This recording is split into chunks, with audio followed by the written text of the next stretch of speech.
Good morning class.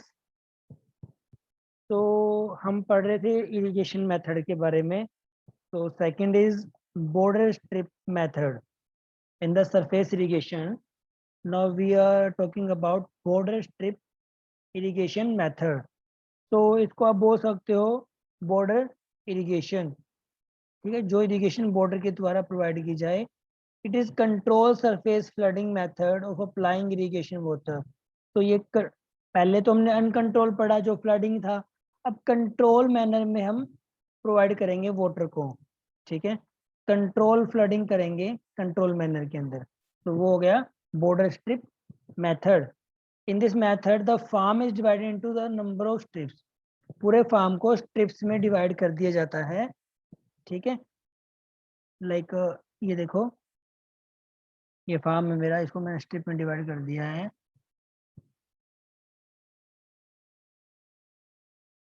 ठीक है। और यहाँ पे वाटर जाएगा, फिर हम इसे चोर के यहाँ दे देंगे, इसको खोल के यहाँ दे देंगे। फिर यहाँ पे पानी जाएगा, ये जो बॉर्डर बॉर्डर पे पानी देंगे हम इसके, यहाँ पे पानी चला जाएगा, यहाँ पानी चला जाएगा, यहाँ पानी आ जाएगा, ठीक है।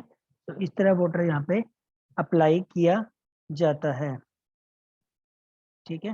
When the water supply stop, जब वाटर सप्लाई स्टॉप कर दिया जाता है, it recedes from the upstream end the downstream end the border strip method is suited to soil and moderately low to moderately high intake rate of low erodibility. इससे क्या होता है, erosion भी नहीं होता है और जो वाटर है वो भी एब्जॉर्ब हो जाता है, ओके। और इसकी अगर इनिशियल कॉस्ट की बात करें तो हाई इनिशियल कॉस्ट होती है इसके अंदर लैंड को प्रिपेयर करने के लिए। Next is check basin method. So the check basin method irrigation is based on rapid application of irrigation water to level or nearly level area completely enclosed by dikes, ठीक है। तो हम इसमें क्या करेंगे, जो चेक बेसिन होंगे वहाँ पे चेक बेसिन बना देंगे और उस हिसाब से हम इसमें वाटर देंगे, जो मैंने आपको कल बताया था। तो जब the entire field is divided into A number of almost level plot, आप बोल सकते हो कि पूरे फील्ड को हम कंपार्टमेंट में डिवाइड कर देंगे, पूरे फील्ड को हम कंपार्टमेंट में डिवाइड कर देंगे, उसे हम बोलेंगे चेक बेसिन मेथड। देखो मैं दिखाता हूँ आपको चेक बेसिन मेथड क्या होता है। यहाँ देखो ये बेसिन मेथड है, पूरे फील्ड को मैंने क्या कंपार्टमेंट में डिवाइड कर दिया, this is called check basin method, ठीक है। This is a ring method, हम पूरे पूरे फील्ड को ऐसे डिवाइड कर देंगे, देन वहाँ पे रिंग्स बना देंगे, रिंग्स के ऊपर हम क्या लगा देंगे, हमारा प्लांट लगा देंगे, और जो एक्यूरेट प्लांट को भी क्या करे मिलेगा, न्यूट्रिशन मिलेगा। Next furrow method. तो हम क्या करेंगे, ये रिज है, इस फरो के अंदर वाटर देंगे, वाटर फरो के रूट जोन में वाटर यहाँ पे वर्टिकली क्या होगा, मूव करेगा, वर्टिकली सीपेज होगा वाटर का, ठीक है। तो बेसिन मेथड और रिंग मेथड क्या है, तो बेसिन मेथड क्या होता है, किसी भी ऑर्चार्ड मतलब किसी भी गार्डन को अगर इरिगेट करना है तो हम बेसिन मेथड यूज करते हैं। Generally one basin is made for one tree, one basin को वन ट्री के लिए बनाया जाता है। However where condition are favourable, two or more tree can be induced in one basin. अगर कंडीशन फेवरेबल है तो हम वन बेसिन के अंदर 2 या 3 ट्री भी लगा सकते हैं, okay. Next is ring method. In this method most suitable for irrigation of fruit trees, जो फ्रूट ट्रीज होते हैं उनके इरिगेशन के लिए हम इसको यूज करते हैं। इस मेथड के अंदर डिजीज ट्रांसफर नहीं होती एक प्लांट से दूसरे प्लांट पे, तो इसके डैम्प ऑफ होने का भी कोई खतरा नहीं होता। डैम्प ऑफ मतलब खराब होने का, सूखने का भी कोई खतरा नहीं रहता। नेक्स्ट फरो मेथड में आपको पता लग गया, वहाँ पे हम क्या करेंगे, रिजेस बनाएंगे और फरो बनाएंगे, रिजेस और फरो बनाएंगे और रिजेस के अंदर हम प्लांट्स को लगाएंगे और फरो के अंदर हम पानी देंगे, ठीक है। Next, if we talk about the disadvantages of furrow irrigation, so there's a disadvantages of furrow irrigation are loss water in downstream, downstream में वाटर लॉस हो जाता है। फरो कंस्ट्रक्शन नेसेसिटी होती है, लेबर ज़्यादा पड़ती है। Furrow irrigation require more labour की रिक्वायरमेंट होती है, ठीक है, और इरोजन को इंक्रीज कर सकती है। नेक्स्ट, सब सरफेस इरिगेशन। तो सब सरफेस इरिगेशन मैं आपको बता चुका हूँ क्या होता है। सरफेस के अंडर, अंडर द सरफेस जो इरिगेशन होता है दैट इज सब सरफेस इरिगेशन, और you can call it simply सब इरिगेशन। ओके, तो इसके अंदर जो मॉइस्चर होता है वो प्लांट रूट को और कैपिलरी एक्शन से प्लांट रूट को मिलता है। ठीक है, इसके कुछ sub irrigation are follows the condition which favour sub irrigation. कौन सी कंडीशन में हम सब इरिगेशन कर सकते हैं? Number one, impervious sub soil at depth of 2 metre और मोर। जहाँ पे इम्प्रीवियस सोइल है, सब सोइल है, ऊपर की सोइल इम्प्रीवियस है, वो परकोलेशन नहीं हो रहा है वहाँ पे, ना इन्फिल्ट्रेशन होता है। मतलब जहाँ क्ले कंटेंट ज़्यादा है, क्ले कंटेंट ज़्यादा होगा तो वो वाटर वहाँ पे परकोलेट नहीं हो पाएगा। तो ऐसी कंडीशन में हम क्या कर सकते हैं? सब इरिगेशन कर सकते हैं। ठीक है, a very permeable subsoil. Third is a permeable loam or sandy loam soil. जहाँ पे लोम और सैंडी लोम सोइल होगी, जहाँ पे यूनिफॉर्म टोपोग्राफिक कंडीशन होगी, जहाँ पे यूनिफॉर्म कंडीशन होनी चाहिए। ऐसे नहीं कि ऐसे ऐसे कहीं पे लैंड कैसी है, कहीं पे लैंड कैसी है, ऐसे प्लेस पे कामयाब नहीं है। यहाँ पे तो एक जैसे एक लेवल लैंड आपको रिक्वायरमेंट है अगर आपको सब इरिगेशन करनी है तो। Next, moderate ground slope.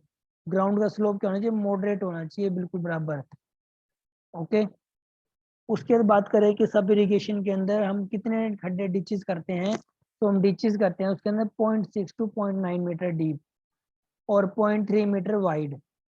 ठीक है, और एक डिचेस को दूसरे डिचेस से जो अपार्ट रखते हैं that is 45 to 90 metre apart.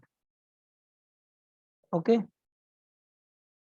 Then इसके अंदर क्या होता है? Free lateral movement of water soil which permit free lateral movement of water, rapid capillary movement in the root zone soil, and very slow downward movement of the water in the subsoil are very suitable for artificial sub irrigation। ठीक है, तो अगर हमें artificial सब irrigation देना है तो उसके लिए भी ये बेस्ट रहता है। ओके, उसके बाद अगर इसकी बात करें डिसएडवांटेजेस की, तो ये मेथड जो है वेरी हाई कॉस्ट लगता है इसमें। तो वाटर की कंजप्शन लो होती है, 1/3 कंजप्शन होती है इसके अंदर वाटर की, बट इसके अंदर जो कॉस्ट लगाने की वो महंगी पड़ती है। ठीक है, नेक्स्ट इज स्प्रिंकलर इरिगेशन। ये काफी इंपॉर्टेंट है। ओके, तो स्प्रिंकलर इरिगेशन क्या होता है? Sprinkling is the method of applying water to the soil surface in the form of spray, which is somewhat similar to rain. Rain के जैसा appearance होता है इसके अंदर, और something like you can think that sprinkler means फुवारा विधि, है ना। तो हम फुवारा जिसे हम बोलते हैं स्प्रिंकलर, वो हम अपने खेत में लगा देंगे और उससे जो ड्रॉपलेट्स बनेंगे, ड्रॉपलेट स्प्रे करके वाटर को हम अप्लाई करेंगे कहाँ पे? सरफेस पे और लीफ पे। Okay, in this method water is spread into air. इस मेथड के अंदर वाटर को एयर में स्प्रेड किया जाता है और allow to fall on the soil surface, और वो सोइल सरफेस पे क्या हो जाता है? फॉल हो जाता है in a uniform pattern at the rate less than infiltration rate of the soil. Okay, this method started in the beginning of the century and was initiated limited to the nursery और orchard. तो इस method को limited रह चुका था, वैसे तो century पहले ही स्टार्ट हो गया था, बट अभी ये सिर्फ ओरछाड़ तक ही रह गया है। ठीक है, because it was used in humid reason.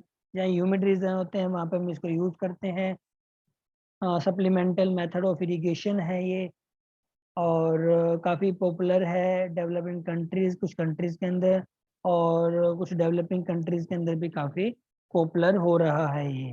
Okay, तो अगर बात की जाए ये डेवलप कंट्री में तो पॉपुलर है ही, उसके अलावा कुछ जो कंट्रीज हैं जो डेवलपिंग है उनमें भी ये पॉपुलर हो रहा है। ऑर्चार्ड में इसका मेनली यूज हो रहा है अभी। ठीक है, ह्यूमिड रीजन में ज़्यादा यूज होता है। यूनिफॉर्म पैटर्न से लैंड सोल सरफेस पे गिरता है ये। क्लियर है?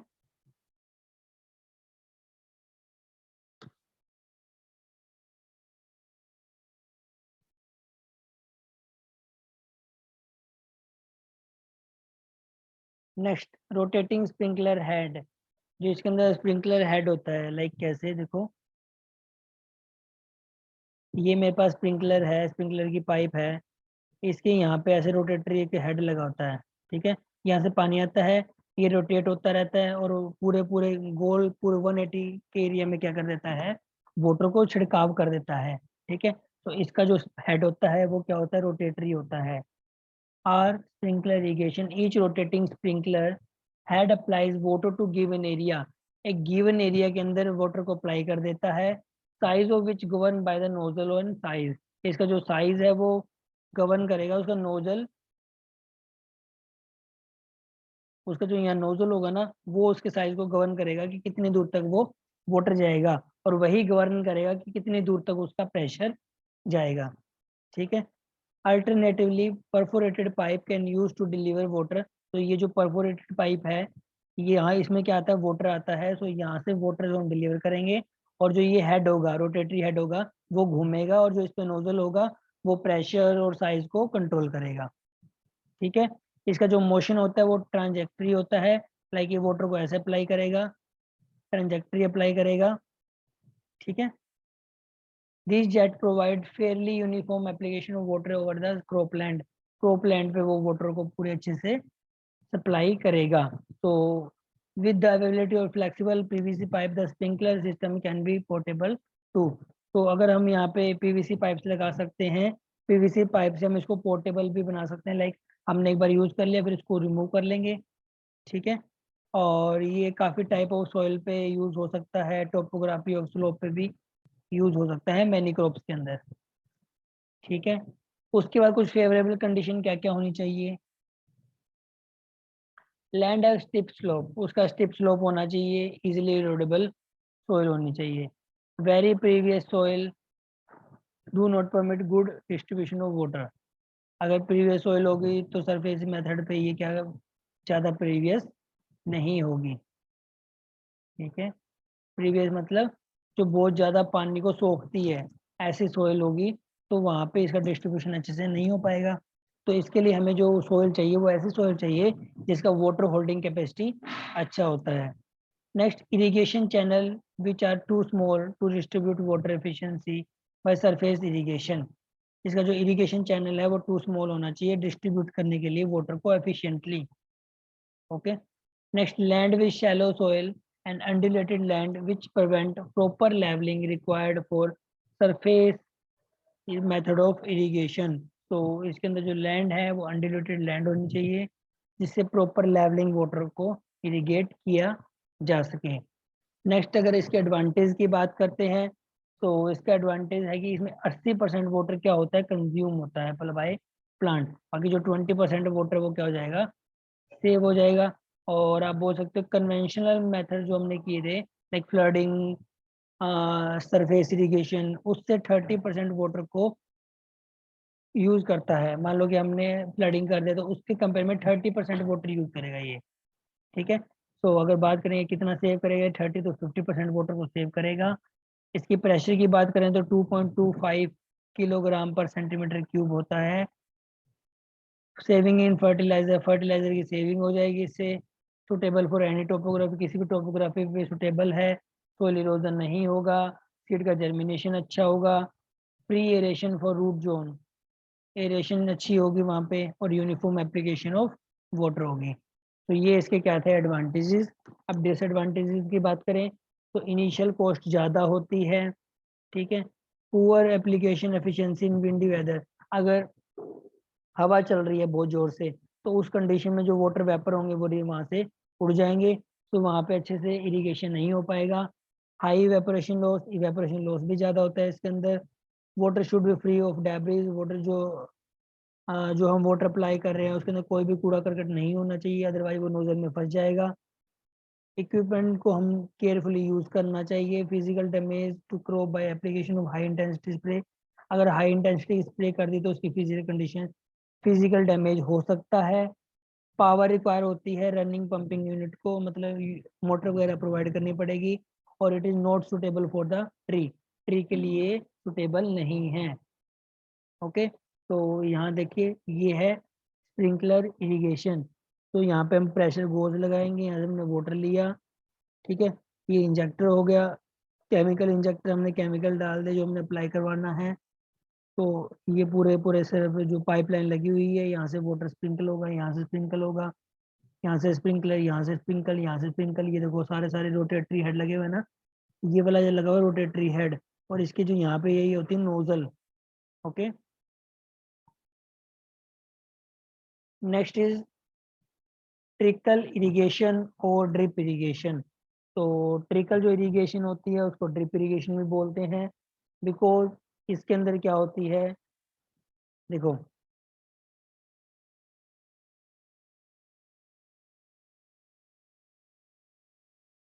इसके अंदर होती है लाइन, लाइन, सब मेन, लेटरल और वोल टू कंट्रोल द फ्लो।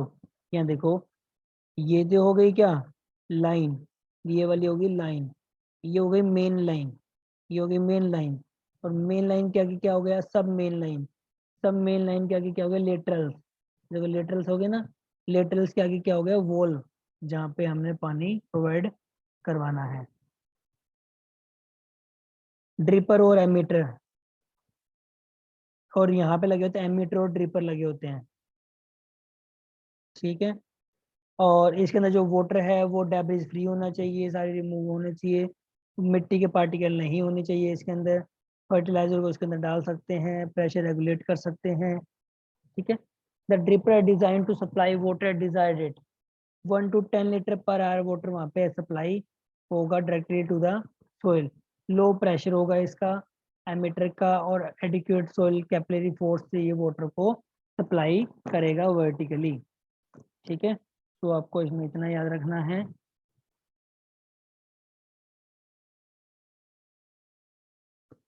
तो सबसे पहले हम क्या करते हैं, सेंट मीडिया फिल्टर, हमने पानी लिया, पानी को हमने डाला पंप में, पंप से हमने केनाल से मोटर से चकवाया, वहां से हमने मिट्टी को सेपरेट किया, मिट्टी को सेपरेट करके हमने सैंड मीडिया फिल्टर में डाल दिया। उसके बाद मेन लाइन आ गई, मेन लाइन से हमने एयर रिलीज वॉल्व, वहां से एयर को रिलीज करवा दिया।